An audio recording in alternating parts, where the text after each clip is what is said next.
All right, Alan, you want to start us out with a mortgage minute? Tell us what's going on. Absolutely. Well, what's going on? Interest rates are coming down a little bit, and they're kind of coming down in a very, very slow way, which they typically do. But I think it's going to surprise people a little bit. They're going to drop just a little further, and then it's going to start looking really attractive to people, and it's going to bring people out of the woodwork. So, three things I'll tell you today. Number one, if there's anybody that you've worked with in the last year that maybe stopped looking at homes or decided to take a minute or take a breather, and you've had a conversation with somebody the last year and you're not actively working with them now, this would be a really great time to reach back out and just restart up that conversation with them again. Because they may have backed out for a variety of reasons. One of those could have been that maybe they thought the rates were too high, or they had a perception that maybe that made it more expensive. And there's an opportunity right now because rates have come down a little, and they're going to keep coming down, I think, for another month or two, just real slowly, which would be great and help everybody. Second thing, I'm going to share with you a website that if you haven't gone on to this, you ought to go. And you ought to recommend all of your clients to go. I'll post it in the chat. It's optoutprescreen.com. What this does is it allows you to opt out of pre-approved credit card offers or any kind of pre-approved credit offer. And the benefit of that is when somebody's shopping for a mortgage, they're going to go and get their mortgage, their credit score pulled.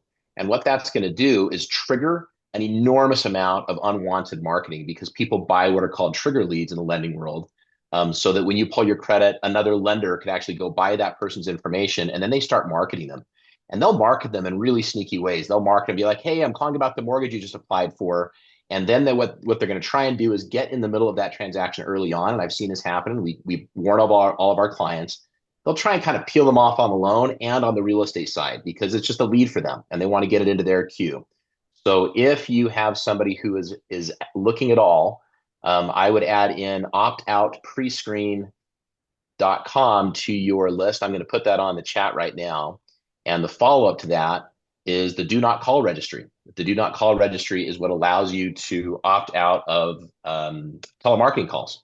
And it's only good for, I think it's 5 years now. And so someone may have gone onto that list and they're no longer active. So it's really easy to renew. You just go to do not call.com or do not call.gov. Again, I'll post it in here. And I would recommend that you share those two sites with everyone that you're working with when they're really early in the process and get them to go and register because they both take up to 30 days for that to take effect. But by doing that, it's going to preempt a lot of unwanted phone calls and texts that they're going to get otherwise. And it's going to keep them from getting actively marketed by other people who are buying those leads because credit was pulled. So go share those around with people. And then the last thing that I'll share with you is kind of go along with the first. It's a great time to be reaching out to people. I'm getting some great opportunity, and I'm seeing agents have a lot of success just by reaching out to people that they've had connections with in the last year or two. Um, I've had people that had been passively shopping a year ago, 2 years ago, 3 years ago, just sort of come back out of the woodwork and reach out saying, I think we're ready to do something now that I had assumed, honestly, had just sort of given up on the process. And they've been in the background all this time. Um, but if there's anybody that you've had that conversation with in the last extended period of time, however far back you want to go back and look at all of your leads and anybody who you didn't actually close a transaction with, it'd be a really good time to just go and reconnect with them. And these two websites give you a really good reason to do that, right? You could call them up and say, hey, by the way, I just became aware of a couple of things that you might want to go do that will help protect your credit. When you go and you sign up for optoutprescreen.com, not only does it remove you from those pre-approved credit offers, it'll actually bump your score up by 5 to 15 points, depending on your situation. Because what happens every time you get a pre-approved credit offer, there's no way for the credit bureaus to know that you didn't just open a new credit card. And so when you get those offers, it actually impacts your credit almost the same as if you opened up a new credit card. So if you get three or four of those offers, it can drop your score down by 5 to 15 points. And that might be enough to make things a little bit worse for somebody when they do start looking at a mortgage. So share those sites with people, gives you a reason to reach out, have a conversation, connect them. And if you have any questions on how to do that, or you'd like to know more, or you want a quick video, I think I've posted some of those on my Instagram. You can find me there at Alan Blood the mortgage expert, or just reach out to me and I'll send it to you directly. And if you want a video you can share with your clients about how you go and register on those sites, I'm happy to share mine, and then you can just go either make it yourself or use mine. Either way. Alan, would you recommend those for sellers as well as buyers? I know primarily buyers because Yes. they're in that process. I'd recommend those for living people. So Okay. anyone you know ought to be going on those two sites and registering and signing up. Just because, I mean, identity protection alone, if somebody's not looking at real estate at all, this would be a great way to reach out to people and just say, hey, I'm going to share this really valuable information with you.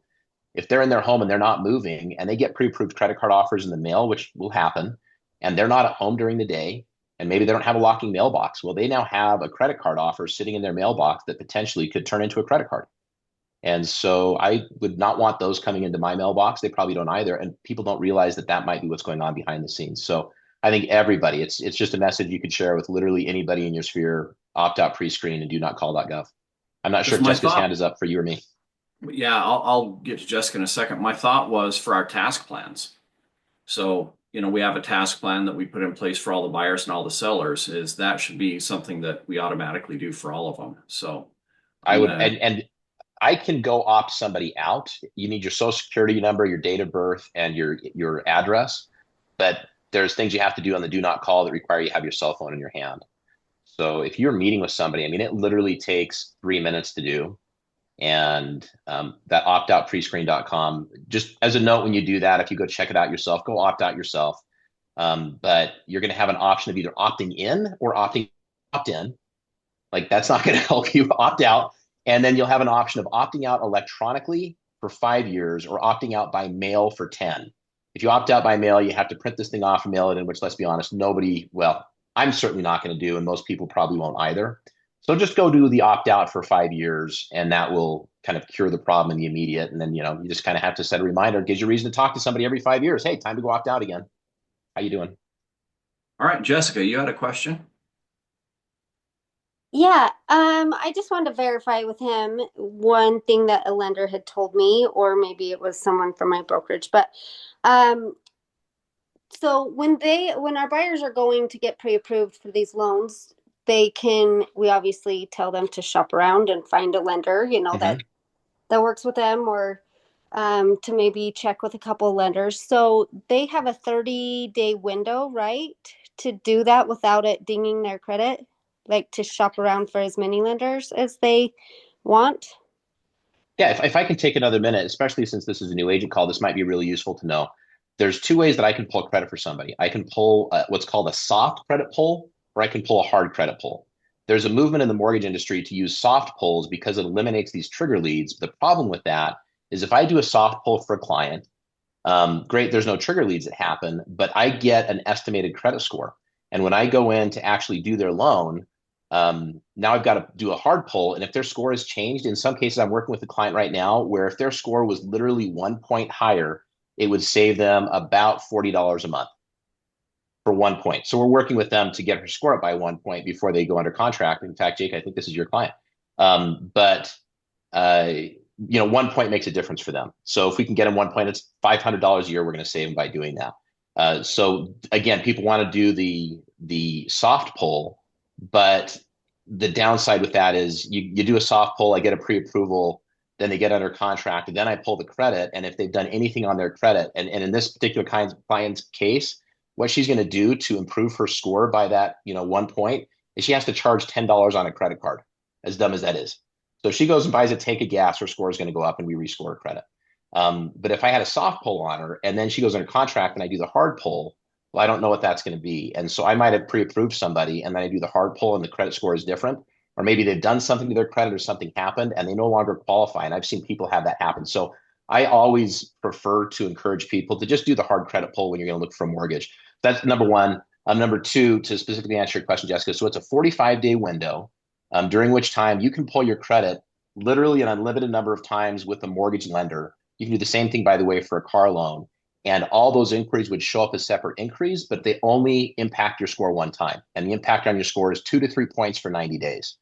What I would recommend instead of doing that is that they go to, and you guys all have preferred lenders. If I haven't met you yet, or maybe we haven't had the opportunity to work with, maybe it's even somebody that's not me. That's okay. What I would recommend somebody to do if I was a realtor is, hey, listen, here's my loan person that I work with. You're going to want to talk to at least them, even if it's just to get a verification of what you're doing. Somebody's going to have to pull your credit. So why don't you reach out? They'll pull your credit for you. and then have them tell you exactly what your credit scores are. If I know somebody's debt and I know what their income is and I know what their credit scores are, 95% of the time, probably really 98% of the time, I can give them a really solid answer without having to run their credit again. And so if somebody's got a credit that's, recent from a mortgage lender and they can say, well, my credit score is 762 and 790 and 734, that gives me what I need to know if I have their debt to give them a pretty solid answer as far as what their loan's going to look like. So they don't necessarily have to go and shop that out. What I can't do as a lender, I cannot do, is I cannot send your credit report to you as a consumer, as dumb as that is, because we're not allowed to share that. You have to get that directly from the bureaus. But I can tell you what your scores are, and I can go over what your debts are with you. I just can't actually give you the report, which is kind of crazy. So that's the way that I would maybe encourage people is, yeah, absolutely shop around, but call my person first, have them run your credit, have them tell you what your scores are, have your conversation with your lender first to make sure they're okay with doing it this way. If they're not, call me.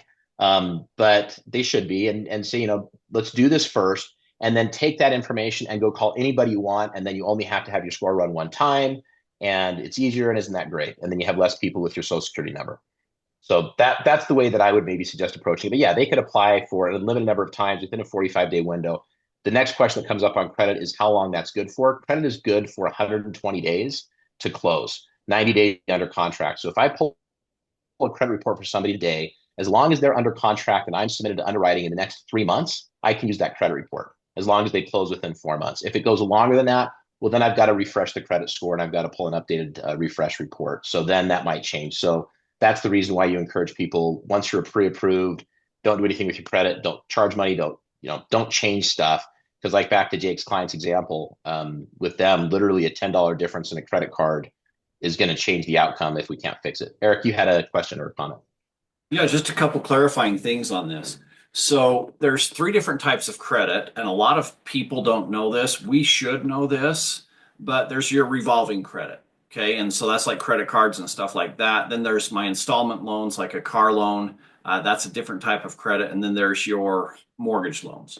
And so if somebody comes in and says, I know my credit score because I've got myfico.com, and I get my free credit report from there, that's not necessarily the score that we're going to use to qualify them for mortgages. Or if they had just gone in and bought a car and they had their credit score pulled to buy that car, that's not necessarily the same score that we're using for the mortgage. And so when Alan said you can have your score pulled basically an unlimited amount of time in that 45-day window, mind you, that's for that specific type of credit, right? If you're getting your credit pulled because you've went to RC Willey and you're trying to get, you're really excited about getting all your new furniture, that's a different pull. That's going to affect your credit negatively. If you're applying for a bunch of credit cards because you watch this online guy about how he gets free travel all around the world by signing up for 100 different credit cards a year and getting all those points, that's going to affect your score. So what he's talking about here is just having your mortgage check. These systems are in place to protect people that are shopping for big things, to allow them to shop for that big thing and not have it hit them, not have them be afraid of shopping around a little bit. But if they are shopping for this big thing and a big car separately, those are 2 different things. And they're getting credit cards. Now we've got 3 different things. And all of those things are major risk factors that are going to plummet their score, because now it looks like somebody is really going to be overextended. Alan, do you want to embellish on that a little bit? No, that's a great clarifying point, Eric. I'll tell you one more thing on that. You actually have 51 credit scores. There's 3 credit bureaus. There's 17 active scoring models that are used right now.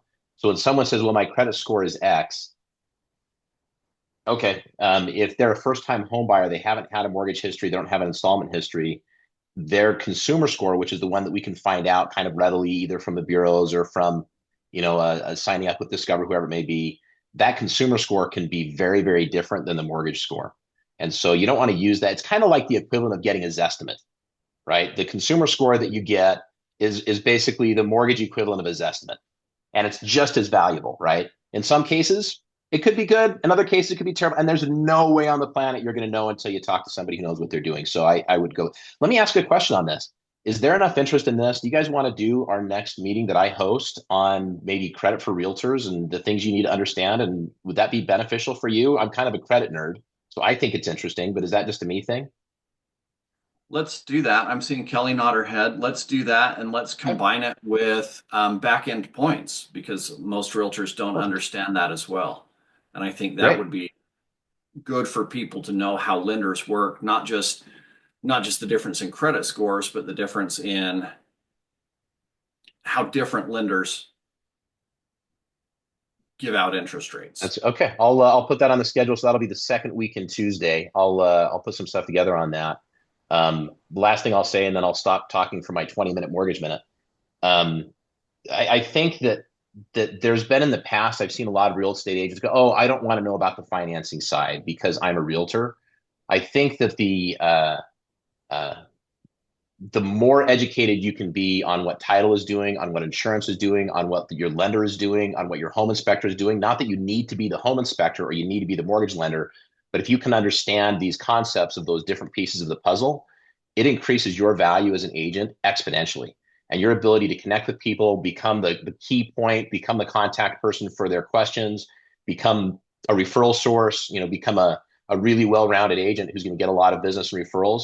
The agents that I work with that do really well are the ones that have at least a working knowledge of these other pieces of the pie so that they can understand what's happening. They can direct their clients. They understand when things are accurate, when they're not. They just basically be the BS detector for their client or direct their client in a way that's going to be most beneficial and give them advice.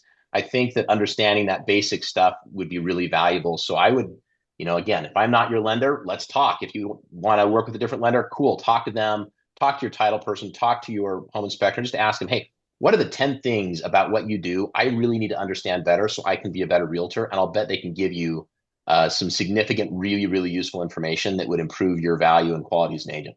Maybe there's another class we should do, Eric. Okay. Thank you, Alan. Yeah, All thanks, right. guys. Let's get started today. I'm just pulling up a different account. Let's get started today. And first of all, I'm gonna lead out. Jake, you're here as a trusty reference, and you may take the lead on some of this, Alan, because a lot of the new agents' questions are Lindy. If you can stay on, that's great. If you have to go, then I understand that. I plan to If be you here. I'll guys just be here. if you guys haven't met Alan, I actually worked for Alan 23 years ago. I've been doing this 23 years, so between How 25 old and are we? 23 years Yeah, ago. something like that. Yeah, Yep. yeah, about that. And I did mortgage loans with him, and he was the first person I'd been doing lending for about 3 years before I met him. Um, and he was the first broker out of three or four that I worked with. And I bounced around because back then it was a subprime world.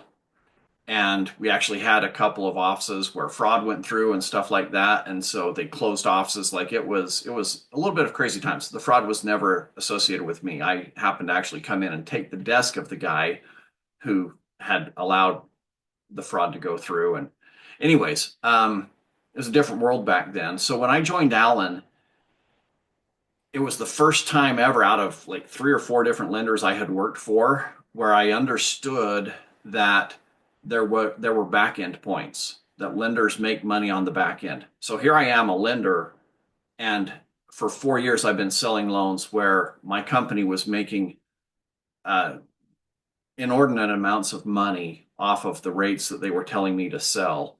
And then I go to Allen and I find out rates are across the board almost 1% less in every instance, and that we could sell the higher rate and make it a no cost loan. And I had never known that kind of thing. So I've appreciated Allen over the years for that type of knowledge. And that's the kind of thing that we'll talk about coming up in that next meeting on the second Tuesday.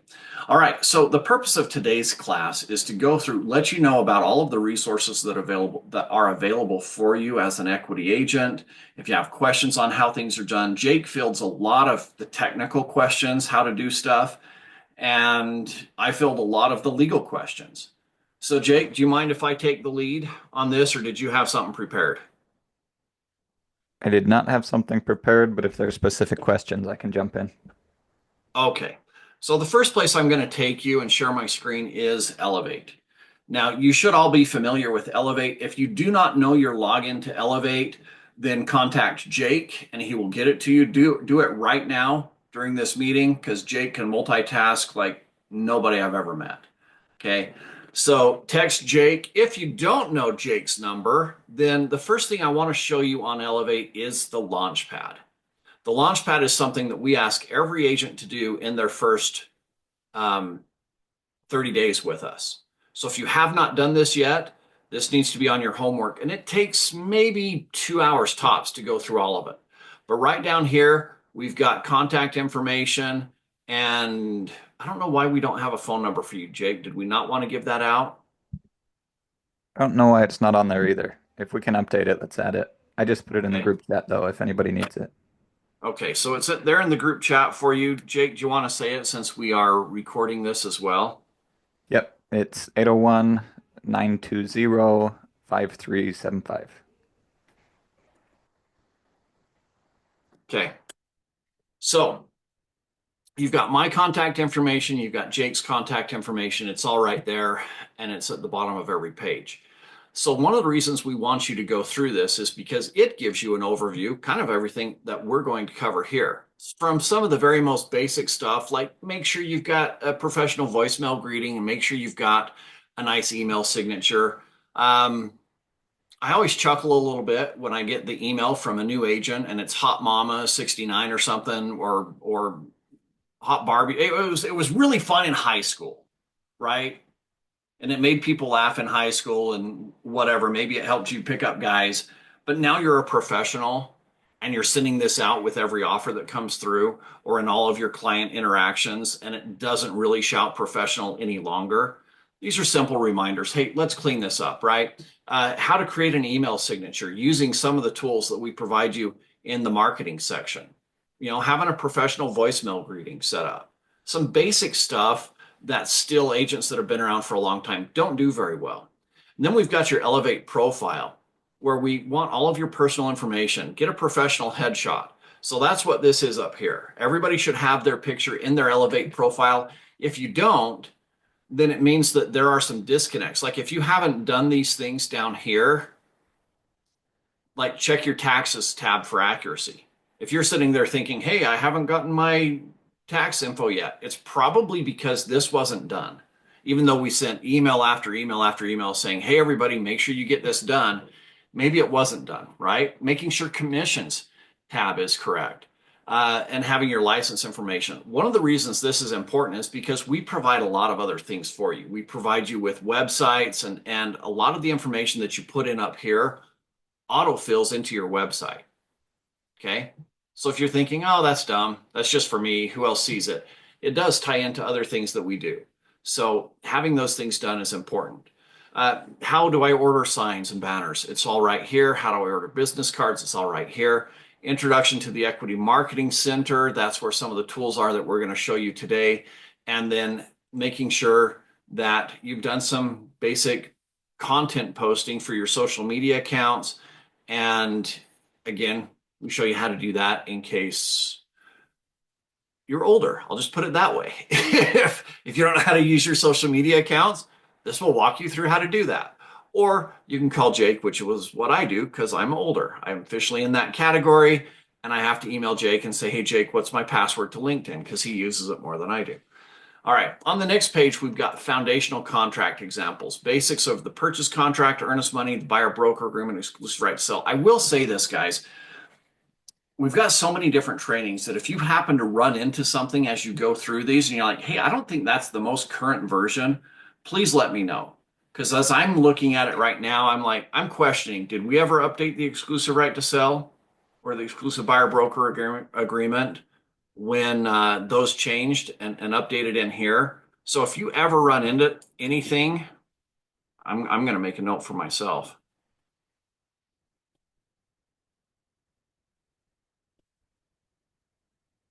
If you ever run into anything as you're going through this, please feel free to email or text me and say, hey, I just saw this purchase contract. There's nowhere in there that talks about commissions. You might want to catch that and update it, okay? Then we've got some of the resources available. We've got our development calendar or our training calendar, and hopefully everybody has access to that because that's how you get the links to everything that we do. the Elite Agent Training, which goes every Thursday, the mentoring program that we have available that Rachel helps run for us, eliteagenttraining.com, which I'll show you here. Well, I might as well show you right now. This is a resource because we have a lot of agents that join us that have other jobs. They're not able to make it to the trainings. And I know I'm preaching to the choir because you guys are here, but thankfully we're recording this for other people. If you're not able to make it to the trainings, then I think it's an absolute must that you have access to an online course like this that you can log in 24/7. This is my login that Jake gave me. And you have access to videos and worksheets. It's actually more content than we ever go through in any of our trainings. And I'll just take you on a quick tour of this if you want. So again, we start out really quick with the basics of getting started, how to use the course, legal disclaimers, that kind of stuff. And then I've got a section on personal development that I think is very important for a real estate agent. When you become self-employed, there's a lot of growth that comes along with that. And so working on yourself becomes a vital part of your ability to grow. And then we've got a big section on running a business because a lot of agents, again, they get started with this and they just kind of flounder. I don't know what to do first. I don't know what to do next. So who's here to hold my hand? And again, if you've got another job and you're not able to attend trainings, then this is here to hold your hand. This tells you step by step. Here's how to make a plan. Here's how to time block your hours. We've got task plans that we can create and add to, and everything that you need to know. Okay, all of the legal stuff about building your brand, insurance, incorporating other things like that. We've got sections in there. And then all the stuff that a new agent wishes they knew, but never learned in real estate school. How to work with sellers, how to work with buyers. Again, if I do a training on this, like in our deep dives, for example, we'll go over the real estate purchase contract. We have never once in a deep dive in an hour and a half's time made it through the entire 6-page contract. And that's our very most basic form that we use every day. And I've had agents that have been with me 20 years, 30 years, every single time say, I learned something new when we go into a deep dive. So we have a lot of content that we cannot do. If we're talking about working with sellers today, I can cover 1 hour's worth of information. But okay, the link for this training site, Jake, do you want to answer those? Do you see the group chat as we go? You can maybe answer those as we go.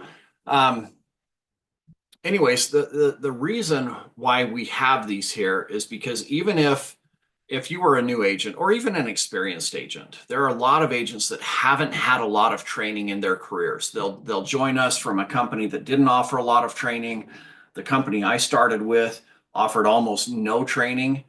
In fact, the only training I got was written on a napkin when I went with my broker to lunch, and he wrote, this is my famous story, he wrote, contact your sphere of influence. He didn't even write sphere, he wrote spear, like I'm hunting in the Amazon jungle or something. That was the level of training that I got from another brokerage. And crazily, they charged a 60-40 split. So I was paying 40% for training of that caliber, right? So a lot of agents will join us. They've been in business for a long time, but they haven't gotten a lot of training. And so they come in and their skills are rusty. They need to learn stuff. And maybe that week we're talking about working with sellers. There is no way we're going to cover all of these things. All right. So that's why we put it into this type of a format so that agents can get the comprehensive training, which we can never have the time to do. We do the same thing in working with buyers. And in each of these, you'll notice we've got task plans. Another part of the training program that I encourage every agent to do, whether you go through the training program or not, if you click on the task plans, it gives you the training on how to use this, but we also provide these task plans for you. So, for example, I go up here, and this is our task plans. Now, Jake has programmed in an AI that says, I'm your virtual assistant, and it has some of the basic questions. Can you give me a link to our training calendar? How do I handle earnest money, etc.? And the AI has been programmed to answer these questions. But other than this, we're not leaving you hanging. You have access to a whole bunch of material that helps you with the previous trainings, how to build out your business plan, your personal blueprint, your accountability stuff that we're working on in our 9 o'clock meetings. We've got a lot of resources for working with buyers and sellers. And then in the task plans, again, this is the stuff that you wish they had taught you in school. For example, if I've got an active buyer, Alan was just barely talking about, those do not call. I wrote them down, the optoutprescreen.com.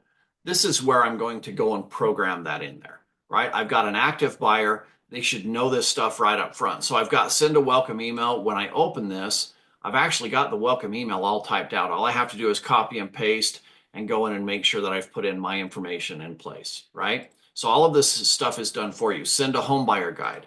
We've got the home buyer guide for you right here. It's built out in Canva. The link for it is in this. So if you are a brand new agent, then we require you to do this. A lot of our experienced agents could benefit from this type of thing as well. And if you're an experienced agent and you don't have these tools in place, then I would encourage you to get these types of tools in place so that when you're here with a training and you're educated by a lender or another agent sharing something and they say, hey, here's what your buyers are experiencing, and they're actively being pulled away from you because for this system, it's just a lead and it's being sent to other lenders and it's being that you don't know and have no relationship with you. It's being sent to other real estate agents. You can save yourself a lot of grief and your clients by putting a simple thing in here. So I've got a lender introduction letter, and again, you just copy and paste. So then what you do is you come in here with what we create as a template for you, and then you click these three little dots and you duplicate it and you create a different one for each client that you have.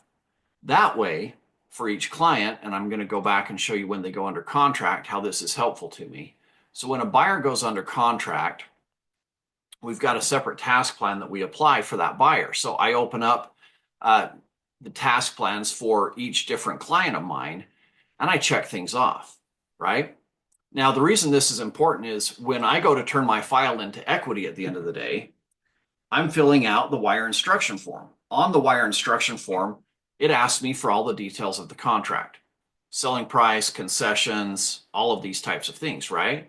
So if I've got those summarized here, it makes it super easy to fill out that form. I don't have to go through a contract that had 6 pages of the standard contract plus 5 different addenda, adjusting all of these things around. I've got a nice summary right here, which makes it easier to submit things. And then I've got all of the dates right here. And anytime these dates change with an addendum to a contract, I come in and I make those changes here so that as I get busier and I'm juggling 5 or 6 clients at a time, that can be overwhelming to me. But if I just come in and I click this, I say, okay, what do we have coming up with this client? What do we have coming up with this client? What still needs to be done? What deadlines are approaching. This makes it easier for me to clear up headspace and know that I'm not dropping the ball. All right. Now I've got all of these different things signed. And again, for a brand new agent, they see ensure all forms are signed. They don't know what that means. So we've defined that here. And even for experienced agents, for example, how many of you experienced agents received a lead-based paint pamphlet when you were working with a buyer? I can probably in 23 years count the number of times I've received this on one hand as part of my seller's disclosures or as just a requirement of the lead-based paint disclosure, right? Now, here's the problem is that a couple of years ago, I've added this to the checklist for our agents because a couple of years ago, we had words that other brokers, this was a trickle down from the boards, that other brokers were being audited by the federal government. Because the agent has initialed on the lead-based paint disclosure, the listing agent has initialed saying, we've made sure that our client has done everything that they said they did. And one of those things that they said they would do is send over a lead-based paint pamphlet, not just the lead-based paint disclosure, but the pamphlet. And then the buyer is signing saying, yes, we've received copies of all of these things. Well, the federal government was coming in and auditing up to 10 files per office. And if you couldn't prove that that lead-based paint pamphlet was part of what you sent, it was up to a $20,000 fine. Now, if you're getting 10 files and up to a $20,000 fine, that's a real crappy way to spend 200 grand, right? So the minute I heard that that was going on, and I'm thinking, I've probably gotten this 5 times over the course of my career, I thought this is a problem. We need to fix it. I can fix it right here. So I come in and add it to my task plan. So when I'm coaching you guys on like, here's some of the basic systems that we have for you or that we have for new agents. If you're sitting there thinking, I don't have this in place, then you should be taking notes right now saying, I need to get a task plan in place that I apply every single time. Because whenever I hear a story like this, or a training, or just a cool thing that I saw online that somebody was doing, and I thought, I want to incorporate that into my business, you want to incorporate it every single time and apply it with every single person. And you do that not only to, there's a couple reasons that you do that, right? Number one is you want to provide great customer service. But providing consistency creates ambassadors. So for example, if Jake were my client and I help him buy a home, and Jake has a fantastic experience and he's telling his sister about it, and he's like, hey, you should call Eric, he did this, this, and this for me. I was really blown away. He did ABC for me. And so Jake's sister calls me up and says, hey, I just got your number from Jake. I'm looking to buy a home. He says that you are awesome. And I go to work with Jake's sister and I don't do A, B, and C. I maybe only do A. And she was really looking forward to B and C because she thought that was really cool that a realtor would do all of those things. But I only do A. Now Jake's sister is sitting there wondering, is it because I'm female? Now this is the very worst case, right? That I'm discriminating based under a protected category, and that could land me in a federal lawsuit. That's my very worst case scenario, is that I'm treating people differently because of a protected category. Maybe she thinks that. And that's worst case scenario. Best case scenario is we go through the process, the transaction is fine, but she goes back to Jake, and Jake's, they're talking at Thanksgiving next year, and Jake says, so what did you think about Eric? She's like, honestly, I was a little disappointed. I was really excited because you said he would do A, B, and C. He didn't do all of those things. Now, Jake, who was my ambassador, he was promoting me to his friends and family, is now questioning, should I still promote Eric? He wasn't reliable. He didn't do the things. It kind of made me look bad, right? So I might have lost an ambassador. I'm not going to get a referral from Jake's sister, but I might have lost Jake as an ambassador as well. So when I talk about doing things consistently and having task plans that we apply, this is the background reason for it. We want to do this in every situation, not just to provide good service, but to provide a consistent service so that we get referrals. And then the third reason is that anytime we hear of a new good idea, it's not just, oh, that's a great idea, and we'll write it on a sticky note and promptly forget it, and it never gets incorporated into our business, and we're not growing and evolving the way that we should be. This gives us a platform to grow and evolve. All right. And so these task plans are a part of the training program. And then we've got everything about marketing, things that you need to know for marketing, everything that you need about lead generation, and a couple agent interviews. Okay. So when we talk about elite agent training, that's what it is. You guys have just gotten more access to it than most people see. Then we've got a mentoring program. Right now, Rachel Bitton runs that for us. And this is for the hands-on stuff where people says, okay, I really feel like I need somebody to help me be accountable, to help me break through something that's blocking me from being successful. I was talking, by the way, with an agent that I'd helped, and over the course of 6 or 7 years, watching them grow from getting started out and having a very frustrating experience. People that were very dear to them, their loved ones, not hiring them, hiring another agent instead, their family, hiring somebody else. And having a mentor that helped them overcome those obstacles and stick with it to the point that they were able to blow their wildest goals away within 5 or 6 years. It was kind of fun to see. So a mentor can really help with that. We've got eliteagenttraining.com. Again, that is the access to the Elite Agent Training. We've got .loop training. That is just some minimal stuff. I'll show you some more things that we have with that. And then some other recorded trainings. When we talk about recorded trainings, I want to take you over to YouTube. All right. So when we go to YouTube here, we've got to move some screen around. Let's go to view your channel. Nope, that's not the right one. Switch account, Elite Agent Training. All right. So when we go to Elite Agent Training and view that channel, This is where I keep a lot of the recorded trainings available for you. So when I record things, I put it in here, and a lot of times I'll reference these things. So an agent will call me up and say, hey, how do I do this? And I'll say, actually, we just did a training on that. Go watch the video.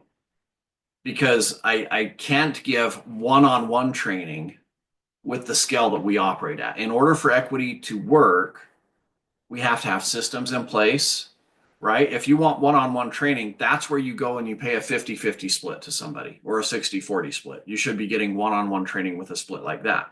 But if you only want $5.99 taken out of a paycheck, you can't get one-on-one training at that price, right? That's mentor price, or the 50-50 split is mentor price level stuff. So in order to get the great savings on commissions, you plug into our systems. And this is one of those systems. And I've got several different playlists here. There's lots of different videos, but I've got different playlists. So Utah Forms Update is one of the big ones because we've had so many changes in recent years, well, within the last year, about all the updated forms. I just had one of our top brokers call me yesterday saying, hey, I've got a title company that tells me that we're reading the contract wrong. Am I going crazy? Like, what's going on? And so I'm able to reference this. And the nice thing is this is public. So he could reference this for his title officer and help them understand the forms. But this is what I'm referring people to. Now, here's the thing that makes me sad, right? Is we look at the biggest one here, we've got 1.1 thousand views. Here in Utah, we've got 2,400 agents. And this was required for all of our agents to check out. So if you're looking at some of these things, well, I haven't seen this before. This was required watching.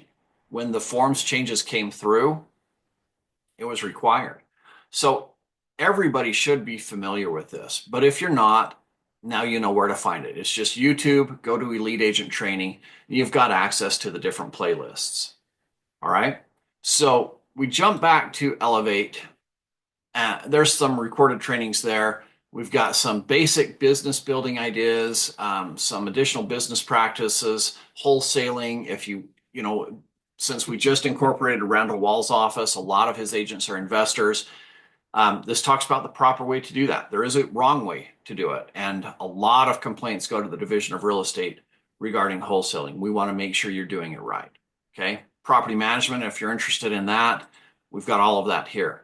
Our next page walks you through how to submit things. Now, this is one of the big things that a new agent needs to know how to do. And so we start out with a quick overview of how to find the forms, right? How to make sure that you're using dotloop correctly. And then we get into the details of how to do it with our own packets. So for every buyer, there's a packet, every listing, there's a packet. And when that listing goes under contract, there's a packet. We show you how to walk through all of those things and find them out. How to send in your paperwork correctly. This shows you how to submit it, right? Because we have different processes in each office. So this is customized and tailored for our office. And then documents related to your job. How do we handle earnest money? The wire fraud disclosure, the 80-20 reduction form, which we actually need to remove because that one is gone. So Jake, will you make a note of that for me? So this is an update. We don't have the 80-20 form anymore. Anything that's $100,000 or less, automatically, we only charge $300 on it. It's automatic. You don't have to submit a form for it. So those are updates.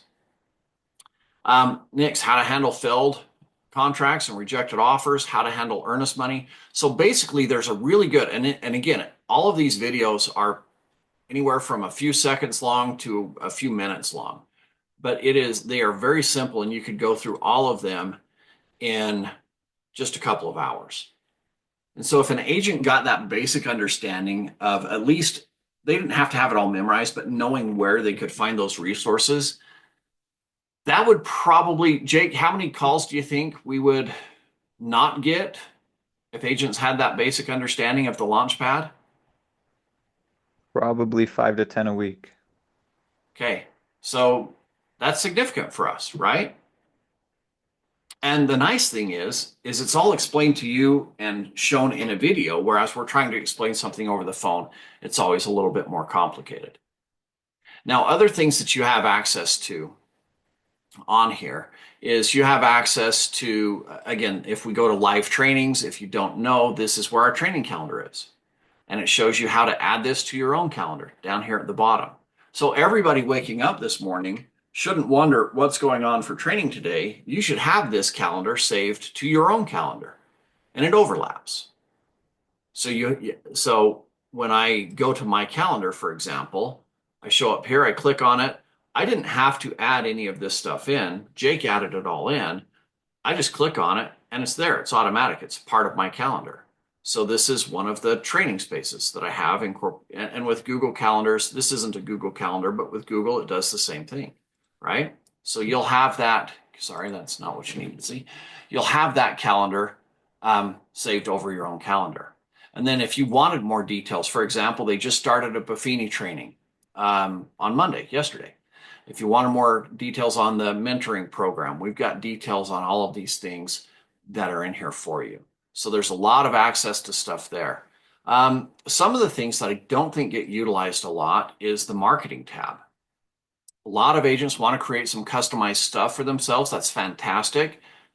And here's where you find all of your logos. So if you wanted to take this to a printer and have a custom sign made, here's the logos that you need. Here's the style guide. Here's the color schemes. Everything that you would need to do something custom for yourself is right here for adding equity to it. And of course, you know, by law, everything that you do, every form of marketing, whether it be door hangers, something online like a Facebook ad, anything and everything has to have the brokerage name there. The brokerage name is Equity Real Estate, not just Equity. There are some old logos floating around that just say Equity. That does not suffice. And I've had the division make agents pull all of their marketing that just had Equity on there. It needs to say Equity Real Estate. Okay. Anyways, all of that is accessed right there. Then we also have the marketing center and the print center. So print and direct mail, like if you're doing a lot of mailers, you could go to the print center and put your stuff in there and it could be shipped to you and you could handle it that way. The marketing center I want to take you into because I don't think a lot of agents utilize this the way that they could, but there are some great things in here. It's all Equity branded. These are subscriptions that we pay for you, by the way. So this is free benefits that you get. So choose an intention. Let's say, and maybe I scroll down and I want to do a business plan. We've got everything that you need to do business planning for. You want to do flyers, you want to do postcards, you want to develop an ebook, right? That's kind of the hot thing. You need to fine tune a presentation maybe, or do some social media marketing. We have a lot of stuff that's available for you on this. So for example, if I click on social media, we'll give it a second to pull up. We've got different stories that we can pull up. There's some things that are Utah specific. Open house things, and all of these things are free because this is social media. If I want to order print, obviously postcards, brochures, that's going to cost me some money. But otherwise, all of these things here are free as part of the Equity Marketing Center. Beyond this, you know, if you're wondering about your website, this is how you get into your website. You click on your website right here, you go to your admin page. So if you're sitting there thinking, well, I didn't have a website, I've had agents spend $5,000 on somebody developing a website. And I pull up their website and I'm like, did you know that we give you a free one? And they're like, no, when did that happen? It's been around forever. We give you a free website and it looks better than the one you just paid $5,000 for your neighbor to build for you, right? Like these, we have one of our brokers down in Utah County has a pro agent website and he has really gotten into it so that he understands it well. But when you run a search engine for anything around BYU, he is the #1 person that comes up. I've paid extra for search engine optimization, SEO. And then I go into pro agent websites and I've talked with their owner and I said, what about SEO stuff? Because I've been paying $500 a month for this company to do it for me. And he says, we do all of that and more, and it's all built in. You just have to know how it works. So there's some fantastic resources for you here. And again, it's easy for you to find. It's right here on the main page. All right. Other things that we have for you, you can order some equity swag if you want to. We already looked at the marketing page. We've got a referral network nationwide. I can click on this and I just go in and put in the contact information for the referral and some of the details, and I get 25% on it anywhere around the country. So even though somebody in my database is moving and I'm not licensed in those states, I can make sure that they get connected with a good real estate agent and make 25% on it. That's a significant bonus to my income. And I'll have agents email or text me, hey, do you know anybody here? Do you know anybody here? And I'm like, just go in here and put it in. It's easy, right? We do property management. If you're thinking about property management, managing properties as a way to supplement your real estate income, it is a completely different world with lots of liability. You have to know how to do it right. And because you're dealing with the government's view, some of the most downtrodden, maybe people that can't afford to own a home, they're just renting. There's a lot of protections that the government puts in there and a lot of audits that the government does to make sure that that's being handled correctly. So running an ad where you're saying no pets allowed can get you in trouble, right? Running an ad and saying, you know, it's walking distance to here or whatever. All these things that we think might be silly, they can get you in trouble. Somebody calls you up and they say, well, I'm a single mom with 4 kids. Would this property be good for me? That can get you in trouble. So you need to have specialized training. We require that agents that want to branch into property management, we require that they get specialized training. I had 2 agents this week that I approved for this, and then they have to go through the specialized training and they have to use our systems. Our agents never handle rental money. They never handle money because we've got the systems in place to protect you from those types of things. All right. So anyways, this is kind of an overview of everything that you have. The one thing that I didn't show you, I alluded to it, but this is your personal info up here. And again, you can put in all of these details because a lot of these things will carry over into, for example, your tax information, stuff like that, commission, licenses, etc. All of these things carry over into websites that we provide for you. So there's a lot of programming that we've done on the back end for you. And so you want to make sure that you click your profile. And again, that training was part of the Launchpad. All right, I'm going to stop sharing my screen. Jake, what kind of questions do you have that are common that you think people should know?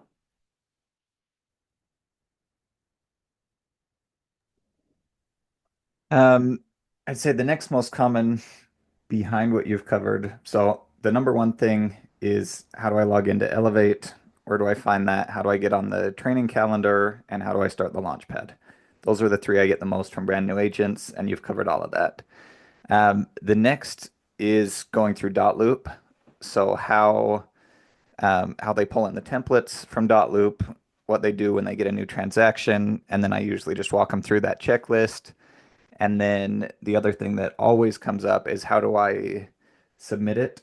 Or a lot of the times they don't even know to ask that. They're just confused when the transaction closes and they haven't been paid.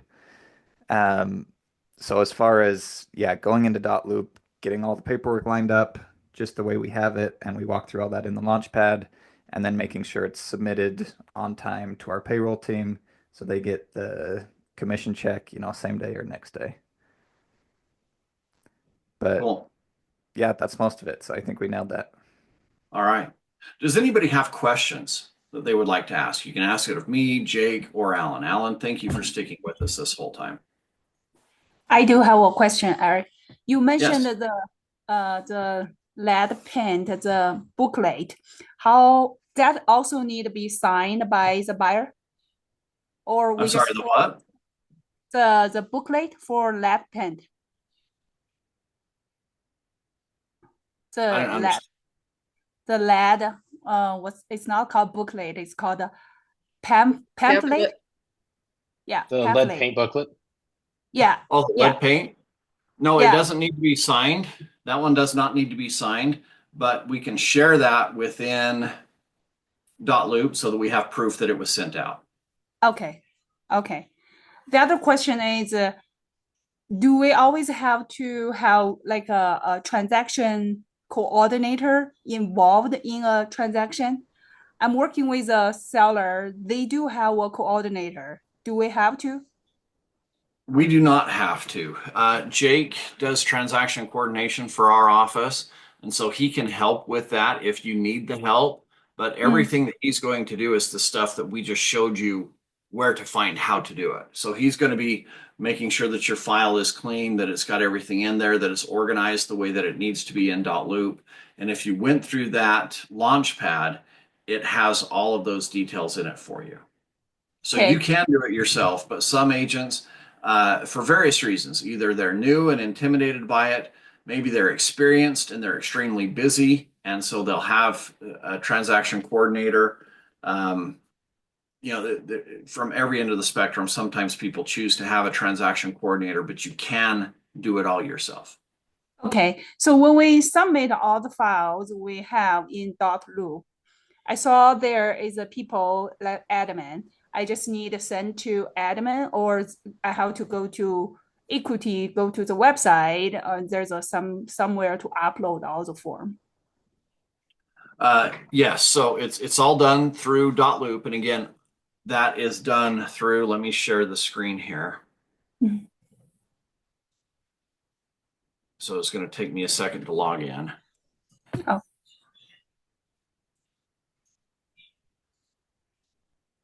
I don't know why it makes me do it twice.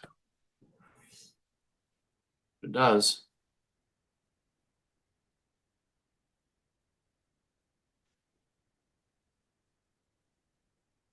All right, so if we've got our test account here, Mm.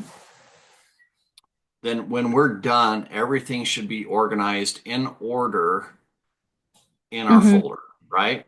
So we've got our checklist of everything that we need. Let's say it's a listing packet checklist. The checklist tells us everything that we need and the order that it needs to be in. Uh-huh. So if we have everything in order, then I hit submit for review right here. And then I'm going to choose the workflow. And for us, we don't do assistant or broker review. I pay some, but I've got separate staff that review for us. And so I'm doing corporate review for a buyer packet or corporate review for a listing or an under contract packet. Okay. Okay. It's that easy. Okay. That's it. That's all we need to do. That's it. Yep. And Okay. then the people at corporate will reply back to you very quickly. Within business hours, they'll reply back to you and say, all right, it looks good, or you're missing this. Mm. But yeah, Okay. Thank you. good questions. Anybody else have questions? Just to make sure, the next training at Allen's where we're going to do the lending, that will be the second Tuesday in March, so the 11th, is that right? Correct. Okay. Actually, you know what, Eric? I'm going to have to change that because that is my 25th anniversary. And if I do a realtor training on that morning, maybe there won't be a 26th.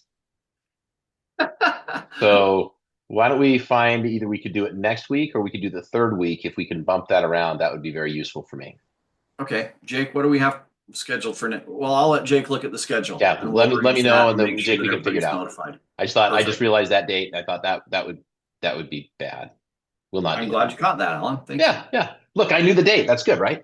Yeah, that is. I got to know that. That's a win right there. All right. Any other questions? Okay. Final thoughts, Jake or Alan?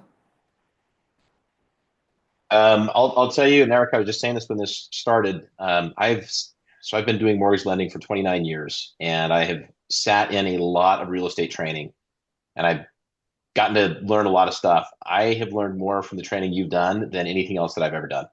I learn something new every time you do it. So if you really want to understand what you're doing, I would just really encourage everybody here to get in there and watch that stuff, attend the meetings, watch the training. You'll learn more than most of your competition is going to know, and it's going to give you a huge advantage. So just take advantage of the resource. It's an amazing resource. Awesome. Thanks, Alan. I want to thank you all for joining us here. I really appreciate you taking time out of your schedule to make yourselves better and hopefully improve your knowledge, improve your skills. And that in turn, I think improves your service that you're able to offer to the public. So Alan, thank you for your support. Jake, thank you for being here as well for this. And we'll go ahead and wrap this up, and we'll see you guys all in a week, unless you join me Thursday for that training.